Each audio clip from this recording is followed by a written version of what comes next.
नमस्कार। आज हम देखने वाले हैं भारतीय भूगोल का एक बहुत ही महत्वपूर्ण टॉपिक, भारत का सामान्य परिचय, स्थिति एवं विस्तार। इससे जुड़े कुछ बहुत ज़रूरी सवालों पर हम चर्चा करेंगे जो सभी तरह की परीक्षाओं के लिए काफ़ी महत्वपूर्ण हैं। बिल्कुल, और ये सिर्फ सवाल जवाब नहीं होंगे, हम हर सवाल की गहराई में जाकर उसके पीछे के तथ्यों को भी समझेंगे। तो चलिए शुरू करते हैं। जी। पहला सवाल है, प्राचीन भारतीय भौगोलिक मान्यता के अनुसार भारतवर्ष किस द्वीप का अंग था? विकल्प है पुष्कर द्वीप, जम्बू द्वीप, कांच द्वीप या कुश द्वीप। इसका सही उत्तर है जम्बू द्वीप। जम्बू द्वीप, ये नाम मैंने पुराणों में सुना है, इसके बारे में थोड़ा और बताइए। जी, देखिए, पुराणों के अनुसार ऐसा माना जाता था कि पृथ्वी 7 द्वीपों में बंटी हुई थी। उन्हीं में से एक था जम्बू द्वीप, और इसका नाम इसलिए पड़ा क्योंकि यहाँ जामुन, मतलब संस्कृत में जम्बू, के पेड़ बहुत ज्यादा थे। अच्छा। हाँ, और इसी जम्बू द्वीप के एक भाग को भारतवर्ष कहा गया, जिसका मतलब है भारत का देश। वैसे ये जानना जरूरी है कि ये एक पौराणिक और कह सकते हैं धार्मिक मान्यता है, इसका कोई वैज्ञानिक आधार नहीं है। समझ गई। चलिए अब अगले सवाल पर आते हैं। सर्वप्रथम इंडिया शब्द का प्रयोग भारत के लिए किस भाषा में किया गया? आपके विकल्प हैं उर्दू, ग्रीक, फारसी या अरबी। तो इंडिया शब्द का सबसे पहला प्रयोग हुआ था ग्रीक भाषा में। ग्रीक, तो ये यूनानियों ने दिया था? जी हाँ, बिल्कुल। जब यूनानी यानी ग्रीक्स यहाँ आए तो उन्होंने सिंधु नदी को अपनी भाषा में इंडस कहा, और फिर इसी इंडस नदी के पूर्व में जो भूमि थी उसे वो इंडिया कहने लगे। और हिंदुस्तान नाम, वो भी तो बहुत प्रचलित है। हाँ, वो नाम फारसियों यानी ईरानियों ने दिया था। उनकी भाषा में एक खास बात थी, वो स का उच्चारण ह करते थे, तो उन्होंने सिंधु को हिंदू कहा और उस नदी के पार के देश को हिंदुस्तान। वाह, मतलब हमारे हर नाम के पीछे एक पूरा इतिहास छिपा है। जी, और हमारे संविधान ने तो इंडिया दैट इज भारत कहकर दोनों को ही अपनाया है। बिल्कुल। अब आते हैं भारत की भौगोलिक स्थिति पर। तीसरा सवाल है, भारत की मुख्य भूमि की दक्षिणी सीमा है 6 डिग्री 4 उत्तरी अक्षांश, 7 डिग्री 4 उत्तरी अक्षांश, 8 डिग्री 4 उत्तरी अक्षांश या 6 डिग्री 8 उत्तरी अक्षांश। यहाँ मुख्य भूमि शब्द बहुत महत्वपूर्ण है और इसका सही जवाब है 8 डिग्री 4 उत्तरी अक्षांश। 8 डिग्री 4 उत्तरी अक्षांश, ये जगह कौन सी है? ये बिंदु तमिलनाडु में स्थित कन्याकुमारी है, जिसे केप कोमोरिन भी कहते हैं। लेकिन अगर सवाल होता कि संपूर्ण भारत की दक्षिणी सीमा क्या है जिसमें द्वीप भी शामिल हों, तब जवाब बदल जाता है ना? हाँ, तब जवाब होता 6 डिग्री 4 उत्तरी अक्षांश, जो कि अंडमान और निकोबार के ग्रेट निकोबार द्वीप पर स्थित इंदिरा पॉइंट है। अच्छा, तो इंदिरा पॉइंट मुख्य भूमि से भी ज्यादा दक्षिण में है। जी, और भारत का सबसे उत्तरी बिंदु है इंदिरा कॉल, जो लद्दाख में स्थित है। बहुत बढ़िया। अब समय की बात करते हैं। चौथा सवाल, भारतीय मानक समय आधारित है 80 डिग्री पूर्व देशांतर पर, 80 डिग्री पश्चिम देशांतर पर, 82 डिग्री 30 मिनट पूर्व देशांतर पर या 82 डिग्री 30 मिनट पश्चिम देशांतर पर? इसका सही जवाब है 82 डिग्री 30 मिनट पूर्व देशांतर पर। 82 डिग्री 30 मिनट पूर्व देशांतर, इसे ही हम इंडियन स्टैंडर्ड टाइम या IST लाइन कहते हैं। बिल्कुल, यही वो काल्पनिक रेखा है जिसके आधार पर हमारे देश का समय तय होता है। एक और दिलचस्प बात यह है कि ये रेखा भारत के 5 राज्यों से होकर गुजरती है। 5 राज्य कौन कौन से? उत्तर प्रदेश, मध्य प्रदेश, छत्तीसगढ़, उड़ीसा और आंध्र प्रदेश। और इसी वजह से हमारे पूर्वी और पश्चिमी छोर के समय में लगभग 2 घंटे का अंतर आ जाता है। सही कहा? एकदम सही, क्योंकि भारत का देशांतरीय विस्तार लगभग 30 डिग्री का है। इसी से जुड़ा हमारा अगला सवाल है, भारत का प्रमाणिक समय उस स्थान का स्थानीय समय है जो स्थित है दिल्ली के समीप, कलकत्ता के समीप, इलाहाबाद के समीप या भोपाल के समीप। तो ये मानक समय रेखा, जैसा मैंने बताया, उत्तर प्रदेश से गुजरती है, तो सही उत्तर है इलाहाबाद के समीप। इलाहाबाद, जिसे अब प्रयागराज कहते हैं, वहां कोई खास जगह है? हाँ, आमतौर पर प्रयागराज के पास नैनी या कुछ स्रोतों में मिर्जापुर को वो बिंदु माना जाता है जहां से ये समय लिया गया है। ऐसा इसलिए किया गया ताकि पूरे देश में घड़ियों का समय एक जैसा रहे और कोई कंफ्यूजन ना हो, वरना ट्रेन और फ्लाइट्स का तो पूरा सिस्टम ही गड़बड़ा जाता। बिल्कुल। कुछ बड़े देशों में जैसे रूस या अमेरिका 1 से ज्यादा टाइम जोन है, भारत में भी खासकर पूर्वोत्तर राज्यों से एक अलग समय क्षेत्र की मांग उठती रहती है। हाँ, ये तो मैंने भी सुना है। चलिए अब अगला सवाल देखते हैं। इंडियन स्टैंडर्ड टाइम और ग्रीनविच मीन टाइम में कितना का अंतर है? विकल्प है 5 घंटे 10 मिनट, 5 घंटे 20 मिनट, 5 घंटे 30 मिनट या 5 घंटे 40 मिनट। ये तो सबको पता होना चाहिए। सही जवाब है 5 घंटे 30 मिनट। 5.5 घंटे। और हम जीएमटी से आगे हैं, पीछे नहीं। जी हाँ, हम आगे हैं। ग्रीनविच मीन टाइम यानी जीएमटी वो 0 डिग्री देशांतर का समय है जो लंदन के ग्रीनविच से गुजरती है। चूंकि भारत ग्रीनविच के पूर्व में है और पृथ्वी पश्चिम से पूर्व की ओर घूमती है, तो हमारा समय उनसे आगे चलता है। तो जब लंदन में दोपहर के 12 बजते हैं, तब भारत में शाम के 5:30 बज रहे होते हैं। बिल्कुल सही। इसका एक छोटा सा गणित भी है। पृथ्वी को 1 डिग्री देशांतर घूमने में 4 मिनट का समय लगता है। उसी हिसाब से ये अंतर निकलता है। बहुत दिलचस्प। अब 7वां सवाल। भारत का धुर दक्षिणी भाग की भूमध्य रेखा से दूरी कितनी है? 776 किलोमीटर, 867 किलोमीटर, 876 किलोमीटर या 916 किलोमीटर? इसका सही उत्तर है 876 किलोमीटर। 876 किलोमीटर। और ये दूरी कहाँ से मापी जाती है? कन्याकुमारी से या इंदिरा पॉइंट से? ये दूरी भारत के सबसे दक्षिणी बिंदु यानी इंदिरा पॉइंट से मापी जाती है। भूमध्य रेखा यानी इक्वेटर 0 डिग्री अक्षांश पर है और भारत पूरी तरह से उत्तरी गोलार्ध में है। तो हम भूमध्य रेखा के काफी करीब है। जी, खासकर हमारा दक्षिणी हिस्सा, और इसी वजह से वहां उष्णकटिबंधीय जलवायु पाई जाती है। ठीक है, अब सीमाओं की बात करते हैं। 8वां प्रश्न। भारत की स्थलीय सीमा की लंबाई कितनी है? 6100 किलोमीटर, 7516.5 किलोमीटर, 1200 किलोमीटर या 15200 किलोमीटर? भारत की स्थलीय सीमा मतलब जमीनी सरहद काफी लंबी है।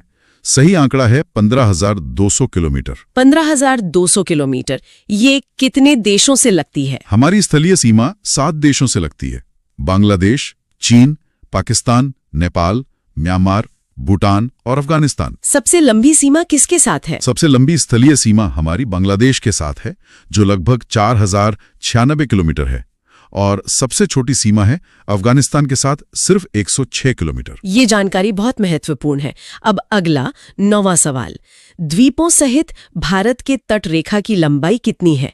6100 किलोमीटर, 6200 किलोमीटर, 7516.5 किलोमीटर या 8000 किलोमीटर? यहाँ सवाल में द्वीपों सहित पूछा गया है, तो सही जवाब होगा 7516.5 किलोमीटर। 7500 किलोमीटर से भी ज्यादा। जी। इसमें हम अंडमान निकोबार और लक्षद्वीप जैसे हमारे जो द्वीप समूह हैं, उनकी तटरेखा को भी शामिल करते हैं। जी। अगर सिर्फ मुख्य भूमि की तटरेखा की बात करें तो वो लगभग 6100 किलोमीटर है। और सबसे लंबी तटरेखा वाला राज्य गुजरात है ना? जी हाँ, गुजरात। और सबसे छोटी तटरेखा वाला राज्य गोवा है। ठीक है, अब भारत के विस्तार की बात करते हैं। 10वां सवाल। भारत की उत्तर से दक्षिण तक की लंबाई है 2933 किलोमीटर, 3214 किलोमीटर, 3124 किलोमीटर या 3412 किलोमीटर? भारत की उत्तर से दक्षिण तक की लंबाई है 3214 किलोमीटर। 3214 किलोमीटर। हाँ, ये दूरी लद्दाख में इंदिरा कॉल से लेकर तमिलनाडु में कन्याकुमारी तक मापी जाती है। इसी लंबे विस्तार के कारण आप देखेंगे कि भारत के उत्तरी और दक्षिणी भागों की जलवायु में कितना ज्यादा अंतर है। बिल्कुल, उत्तर में बर्फ और दक्षिण में समुद्र तट। जी, उत्तर में जहां शीतोष्ण और अल्पाइन जलवायु मिलती है, वहीं दक्षिण में एकदम उष्ण कटिबंधीय। चलिए अब पूरब से पश्चिम की लंबाई देखते हैं। 11वां सवाल। भारत की पूर्व से पश्चिम तक की लंबाई है 2933 किलोमीटर्स, 3033 किलोमीटर्स, 3133 किलोमीटर्स या 3214 किलोमीटर्स? पूर्व से पश्चिम की लंबाई उत्तर से दक्षिण की तुलना में थोड़ी कम है। सही जवाब है 2933 किलोमीटर्स। 2933 किलोमीटर। जी, ये दूरी अरुणाचल प्रदेश के किबिथु से लेकर गुजरात के गोहर मोती तक है। तो मतलब भारत उत्तर दक्षिण में ज्यादा लंबा है बजाय पूर्व पश्चिम के। बिल्कुल। और जैसा हमने पहले बात की, देशांतरीय विस्तार के कारण ही अरुणाचल प्रदेश और गुजरात के स्थानीय समय में लगभग 2 घंटे का अंतर होता है। अब अगला सवाल तटरेखा से ही जुड़ा है, पर थोड़ा अलग है। भारत की तटरेखा की लंबाई है 6,100 किलोमीटर्स, 6,200 किलोमीटर्स, 6,175 किलोमीटर्स या 6,500 किलोमीटर्स। इस सवाल में देखिए, द्वीपों का जिक्र नहीं है और 7,516.5 का विकल्प भी नहीं है। इसका मतलब यह स्पष्ट रूप से मुख्य भूमि की तटरेखा के बारे में पूछ रहा है। तो सही उत्तर है 6,100 किलोमीटर्स। अच्छा, तो सवाल को ध्यान से पढ़ना बहुत जरूरी है। जी, ये तटरेखा हमारे 9 राज्यों में फैली हुई है। गुजरात, महाराष्ट्र, गोवा, कर्नाटक, केरल, तमिलनाडु, आंध्र प्रदेश, उड़ीसा और पश्चिम बंगाल। और ये लंबी तटरेखा समुद्री व्यापार, मछली पालन और पर्यटन के लिए बहुत ही ज्यादा महत्वपूर्ण है। बिल्कुल। अब क्षेत्रफल की बात करते हैं। 13वां सवाल, भारत का क्षेत्रफल विश्व के कुल भौगोलिक क्षेत्रफल का कितना है? 2.2%, 2.4%, 2.8% या 3.2%? इसका सही जवाब है 2.4%। सिर्फ 2.4%। जी, भारत का कुल क्षेत्रफल लगभग 32,87,263 वर्ग किलोमीटर है, जो दुनिया की कुल जमीन का 2.4% है। और क्षेत्रफल की दृष्टि से हम दुनिया के 7वें सबसे बड़े देश हैं। हमसे बड़े 6 देश हैं: रूस, कनाडा, चीन, अमेरिका, ब्राजील और ऑस्ट्रेलिया। लेकिन एक और आंकड़ा है जो इसके साथ बहुत मायने रखता है। हाँ, और वो ये है कि इस 2.4% क्षेत्रफल पर दुनिया की लगभग 17.5% जनसंख्या रहती है। ये सच में सोचने वाली बात है। जमीन और जनसंख्या के बीच का जो दबाव है वो इस आंकड़े से साफ पता चलता है। बिल्कुल। अब आते हैं भारत की आंतरिक भूमि की बनावट पर। 14वां सवाल, भारत के कुल क्षेत्रफल का कितना प्रतिशत भाग पर्वतीय क्षेत्र के अंतर्गत आता है? 10.7%, 18.6%, 27.7% या 43.0%? यहां बात हो रही है पर्वतीय क्षेत्र की, मतलब ऊंचे पर्वत। इसका सही जवाब है 10.7%। 10.7%। जी, इस श्रेणी में समुद्र तल से 2135 मीटर से ज्यादा ऊंचे क्षेत्रों को शामिल किया जाता है। और भारत का ज्यादातर पर्वतीय क्षेत्र हमारी महान हिमालय श्रृंखला में ही आता है। ये पर्वत हमारे लिए एक प्राकृतिक दीवार की तरह काम करते हैं और हमारी जलवायु को भी नियंत्रित करते हैं। और हमारी नदियों का स्रोत भी यही है। जी हाँ। संपूर्ण भारत के कितने प्रतिशत भूभाग पर पर्वत और पहाड़ियों का विस्तार पाया जाता है? 10.7%, 18.6%, 29.3% या 43.0%? देखिए, पिछला सवाल सिर्फ पर्वत के बारे में था। ये पर्वत और पहाड़ियों दोनों के बारे में है। तो इसका सही जवाब है 29.3%। 29.3%। तो इसमें क्या क्या शामिल है? इसमें 10.7% पर्वतीय क्षेत्र और 18.6% पहाड़ी क्षेत्र दोनों को जोड़ा गया है। मतलब हिमालय के अलावा अरावली, विंध्य, सतपुड़ा, पश्चिमी घाट, पूर्वी घाट, ये सब मिलाकर। तो लगभग 1/3 हिस्से पे पहाड़ और पहाड़ियां हैं। जी, और लगभग 27.7% भाग पठारी है और बाकी का 43% भाग मैदानी है। और यही भौगोलिक विविधता भारत की सबसे बड़ी खासियत है। संपूर्ण भारत के कितने प्रतिशत भूभाग पर पठार का विस्तार पाया जाता है? ऑप्शंस हैं 10.7%, 18.6%, 27.7% या 29.3%। जी, तो इसका सही उत्तर है 27.7%। 27.7%। अच्छा, ये तो एक आंकड़ा हो गया, लेकिन इन पठारों का महत्व क्या है? मतलब ये इतने जरूरी क्यों है? बिल्कुल। देखिए, भारत का जो सबसे बड़ा पठार है, दक्कन का पठार, वो अकेले 8 भारतीय राज्यों में फैला हुआ है। 8 राज्यों में? जी, और छोटा नागपुर पठार को तो भारत का रूर भी कहा जाता है। भारत का रूर, ऐसा क्यों? क्योंकि ये खनिज संसाधनों से, मतलब मिनरल्स से बहुत समृद्ध है। और फिर मालवा का पठार है जो अपनी काली मिट्टी के लिए प्रसिद्ध है। हाँ, जहाँ कपास की खेती होती है। एकदम सही। और ये भी जानना जरूरी है कि इन पठारी क्षेत्रों से ही नर्मदा, तापी, महानदी, गोदावरी और कृष्णा जैसी कई बड़ी नदियां निकलती हैं। तो ये जल विद्युत और पर्यटन के लिए भी बहुत महत्वपूर्ण है। अच्छा, चलिए अब अगले सवाल की ओर बढ़ते हैं। संपूर्ण भारत के कितने प्रतिशत भूभाग पर मैदान का विस्तार पाया जाता है? इसके ऑप्शंस हैं 10.7%, 18.6%, 27.7% या फिर 43.0%। इसका सही उत्तर है 43.0%। 43%, मतलब लगभग आधा भारत मैदानी है। हाँ, और असल में ये भारत की सबसे बड़ी ताकत भी है। जो भारत का विशाल उत्तरी मैदान है वो दुनिया के सबसे उपजाऊ मैदानों में से एक है। अच्छा। इसका निर्माण सिंधु, गंगा और ब्रह्मपुत्र नदियों द्वारा लाई गई जलोढ़ मिट्टी से हुआ है। इसी वजह से भारत की लगभग 40% आबादी इसी क्षेत्र में रहती है। इसीलिए इसे भारत का अन्न भंडार भी कहते हैं शायद। बिल्कुल, यहाँ गेहूं, चावल, गन्ना, दालें, इन सब का भारी उत्पादन होता है। और सिर्फ उत्तर में ही नहीं, भारत के पूर्वी और पश्चिमी तटों पर भी तटीय मैदान पाए जाते हैं। तो हमने जमीन की बात कर ली, अब जरा समुद्र की तरफ चलते हैं। सवाल है कि भारत की प्रादेशिक जल सीमा यानी टेरिटोरियल सी समुद्र तट से कितने समुद्री मील की दूरी तक है? 12 मील, 24 मील, 111 मील या 200 मील? इसका सही उत्तर है 12 मील। 12 मील। तो ये प्रादेशिक जल सीमा होती क्या है? मतलब इस पर हमारा अधिकार कैसा होता है? देखिए, इस क्षेत्र में भारत को पूर्ण संप्रभुता प्राप्त है। पूर्ण संप्रभुता? जी, ठीक वैसे ही जैसे अपनी जमीन पर होती है। इसे क्षेत्रीय सागर भी कहते हैं और इसका निर्धारण संयुक्त राष्ट्र समुद्री कानून संधि मतलब UN क्लॉज के तहत किया गया है। अच्छा, और ये एक समुद्री मील कितना होता है? एक समुद्री मील, जिसे नॉटिकल माइल कहते हैं, वो लगभग 1.852 किलोमीटर के बराबर होता है। समझ गया। चलिए इसी से जुड़ा अगला सवाल। भारत का संलग्न क्षेत्र यानी कंटिजियस जोन प्रादेशिक जल सीमा के आगे कितने समुद्री मील की दूरी तक है? 12 मील, 24 मील, 100 मील या 200 मील? इसका सही जवाब है 24 मील। 24 मील।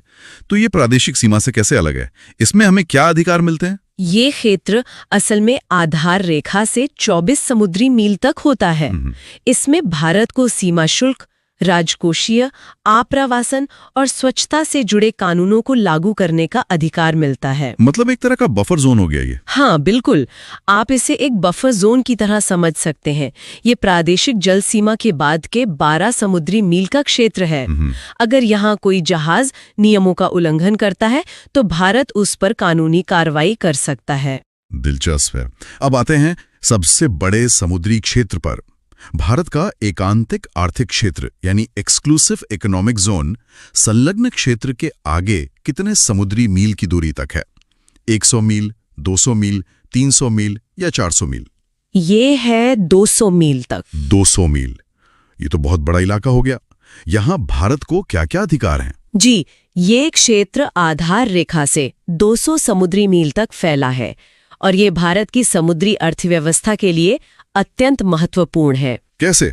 इसमें भारत को समुद्री संसाधनों जैसे मछली पकड़ना, तेल और गैस की खोज, इन सब के सर्वेक्षण, दोहन, संरक्षण और प्रबंधन का पूरा अधिकार है। अच्छा। इतना ही नहीं, भारत इस क्षेत्र में कृत्रिम द्वीप और दूसरी संरचनाएं भी बना सकता है।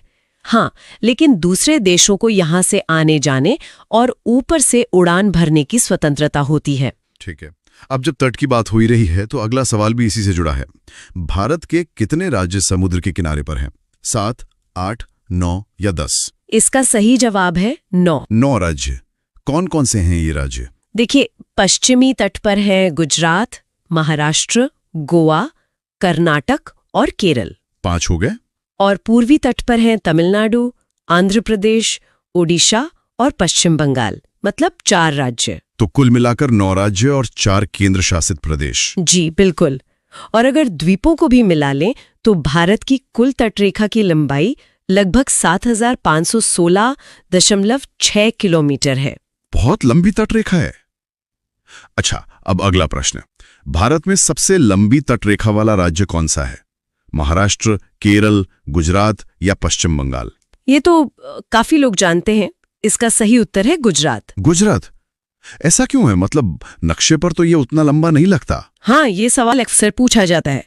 गुजरात की तटरेखा की लंबाई लगभग 1600 किलोमीटर है। 1600? जी, और इसका कारण है कच्छ और खंबात की खाड़ी जैसी कई संकरी खाड़ियां जो तटरेखा को बहुत घुमावदार और लंबा बना देती हैं। अच्छा, ये वजह है। जी, और यह भी याद रखने वाली बात है कि आंध्र प्रदेश दूसरी सबसे लंबी तटरेखा वाला राज्य है और गोवा की तटरेखा सबसे छोटी है। ठीक है, अब जरा भारत के बीच से गुजरने वाली एक महत्वपूर्ण रेखा की बात करते हैं। निम्नलिखित भारतीय राज्यों में से किससे होकर कर्क रेखा नहीं गुजरती है? उत्तर प्रदेश, मध्य प्रदेश, गुजरात या झारखंड? इसका सही उत्तर है उत्तर प्रदेश। कर्क रेखा उत्तर प्रदेश से होकर नहीं गुजरती। तो फिर ये किन राज्यों से होकर गुजरती है? देखिए, कर्क रेखा यानी 30.5 डिग्री उत्तरी अक्षांश भारत के कुल 8 राज्यों से होकर गुजरती है। 8 राज्यों से? हाँ, ये राज्य हैं गुजरात, राजस्थान, मध्य प्रदेश, छत्तीसगढ़, झारखंड, पश्चिम बंगाल, त्रिपुरा और मिजोरम। अच्छा, ये रेखा भारत को लगभग 2 बराबर भागों में विभाजित करती है। और एक और बात, झारखंड की राजधानी रांची कर्क रेखा पर स्थित एकमात्र राजधानी शहर है। ये तो एक बहुत ही रोचक तथ्य है। तो हमारा अगला सवाल भी इसी से जुड़ा है। कौन सी अक्षांश रेखा भारत के मध्य से होकर गुजरती है? कर्क रेखा, मकर रेखा, विषुवत रेखा या आर्कटिक रेखा? जैसा हमने अभी बात की, इसका सीधा सा जवाब है कर्क रेखा। कर्क रेखा। और इसका भारत पर क्या प्रभाव पड़ता है? इसका बहुत गहरा प्रभाव है। कर्क रेखा के दक्षिण का जो क्षेत्र है वो उष्णकटिबंधीय जलवायु में आता है और उत्तर का क्षेत्र उपोष्णकटिबंधीय जलवायु में। मतलब ये भारत की जलवायु को 2 हिस्सों में बांटती है। बिल्कुल। और एक और मजेदार बात यह है कि भारत की मानक समय रेखा जो 82.5 डिग्री पूर्वी देशांतर है और कर्क रेखा, ये दोनों एक दूसरे को छत्तीसगढ़ में काटती हैं। अच्छा जी, और विषुवत रेखा तो भारत के दक्षिण से हिंद महासागर से होकर गुजरती है। ठीक है, तो अब ये तो साफ हो ही गया होगा, फिर भी पूछ लेते हैं। कर्क रेखा भारत के कितने राज्यों से होकर गुजरती है? 5, 6, 7 या 8? जी, इसका उत्तर है 8। 8 राज्य। इनको याद रखने का कोई आसान तरीका है? हाँ, एक बहुत लोकप्रिय तरीका है। एक वाक्य है, मित्र पर गमछा झार। मित्र पर गमछा झार हो। जी, मी से मिजोरम, त्र से त्रिपुरा, प से पश्चिम बंगाल, र से राजस्थान, फिर ग से गुजरात, म से मध्य प्रदेश, छ से छत्तीसगढ़ और झार से झारखंड। अरे वाह, ये तो बहुत आसान हो गया। हाँ, और ये भी याद रख सकते हैं कि भारत में माही नदी कर्क रेखा को 2 बार काटती है। बहुत बढ़िया। चलिए, कर्क रेखा पर एक और सवाल। निम्नलिखित में से किस राज्य से होकर कर्क रेखा नहीं गुजरती है? उड़ीसा, गुजरात, राजस्थान या पश्चिम बंगाल? इसका सही उत्तर है उड़ीसा। उड़ीसा? जी, उड़ीसा जो है वो पश्चिमी बंगाल के दक्षिण में स्थित है, इसलिए कर्क रेखा इसके ऊपर से निकल जाती है। अच्छा, तो ये सवाल असल में ये जांचने के लिए है कि 8 राज्यों के नाम याद हैं या नहीं। बिल्कुल। मानचित्र पर अगर इन राज्यों की स्थिति को समझ लिया जाए तो ये याद रखना बहुत आसान हो जाता है। सही बात है। अगला प्रश्न, भारत का वह राज्य जिससे होकर कर्क रेखा गुजरती है वह है जम्मू कश्मीर, हिमाचल प्रदेश, बिहार या झारखंड? इस लिस्ट में से सही जवाब है झारखंड। झारखंड? जी, जैसा हमने पहले भी बात की, झारखंड से तो कर्क रेखा गुजरती ही है, बल्कि उसकी राजधानी रांची तो लगभग उसी पर स्थित है। और बाकी के ऑप्शंस? जम्मू कश्मीर और हिमाचल प्रदेश तो भारत के बहुत ज्यादा उत्तरी राज्य हैं और बिहार वो झारखंड के उत्तर में है, तो कर्क रेखा वहां से नहीं गुजर सकती। बिल्कुल साफ है। अब भारत के छोरों की बात करते हैं। भारत की मुख्य भूमि का दक्षिणी नोक यानी सादर्न मोस्ट पॉइंट कौन सा है? Cape Comorin, Calimere Point, Indira Point या नारीमन पॉइंट? यहाँ मुख्य भूमि शब्द पर ध्यान देना बहुत जरूरी है और इसका सही उत्तर है केप कैमोरिन। केप कैमोरिन, जिसे हम कन्याकुमारी के नाम से जानते हैं। एकदम सही। ये तमिलनाडु राज्य में स्थित है और ये वही जगह है जहां बंगाल की खाड़ी, अरब सागर और हिंद महासागर का संगम होता है। बहुत ही खूबसूरत जगह है। जी, और यहाँ के सूर्योदय और सूर्यास्त के दृश्य तो बहुत ही प्रसिद्ध हैं। विवेकानंद रॉक मेमोरियल और थिरुवल्लुवर की मूर्ति भी यहीं पर है। सही। अब इसी से जुड़ा वो सवाल जो अक्सर कंफ्यूज करता है, भारत के दक्षिण में सबसे दूरस्थ स्थल कौन है? Cape Comorin, Point Calimere, Indira Point या पोर्ट ब्लेयर? तो जब सबसे दूरस्थ पूछा जाए, जिसमें द्वीप समूह भी शामिल हों, तो सही उत्तर होगा इंदिरा पॉइंट। इंदिरा पॉइंट। ये कहाँ पर है? ये अंडमान और निकोबार द्वीप समूह के ग्रेट निकोबार द्वीप पर स्थित है। ये भारत का सबसे दक्षिणी बिंदु है। अच्छा। ये इंडोनेशिया के सुमात्रा द्वीप से सिर्फ 150 किलोमीटर दूर है। इसका अक्षांश 6 डिग्री 45 मिनट उत्तरी अक्षांश है। मैंने सुना है कि 2004 की सुनामी में इसे काफी नुकसान हुआ था। जी, दुख की बात है कि सुनामी में ये बिंदु आंशिक रूप से जलमग्न हो गया था। अच्छा, और अब आज का आखिरी सवाल, इंदिरा पॉइंट का अन्य नाम क्या है? पार्सन पॉइंट, लाहेचिंग, पिग्मेलियन पॉइंट या इनमें से सभी? इसका सही उत्तर है इनमें से सभी। इनमें से सभी मतलब ये तीनों ही नाम इंदिरा पॉइंट के हैं। जी रहे हैं। इसका सबसे पुराना नाम पिग्मेलियन पॉइंट था। इसे कुछ समय के लिए पार्सन पॉइंट के नाम से भी जाना जाता था। और फिर इंदिरा पॉइंट नाम कब पड़ा? 1985 में भारत की पूर्व प्रधानमंत्री इंदिरा गांधी के सम्मान में इसका नाम बदलकर इंदिरा पॉइंट कर दिया गया। अच्छा। यहाँ एक लाइट हाउस भी है जो समुद्री जहाजों को रास्ता दिखाता है। तो आज हमने देखा भारत का सामान्य परिचय के सभी महत्वपूर्ण प्रश्न। अब श्रोताओं के लिए एक प्रश्न है, भारत की मानक समय रेखा यानी स्टैंडर्ड मेरिडियन किस शहर के पास से होकर गुजरती है? अपना जवाब नीचे कमेंट्स में जरूर बताएं। अगर ये जानकारी अच्छी लगी हो तो इसे लाइक करें, अपने दोस्तों के साथ शेयर करें और आगे भी ऐसी जानकारी के लिए चैनल को सब्सक्राइब कर लें। आज के लिए इतना ही। बहुत जल्द मिलते हैं एक नए विषय के साथ। नमस्कार।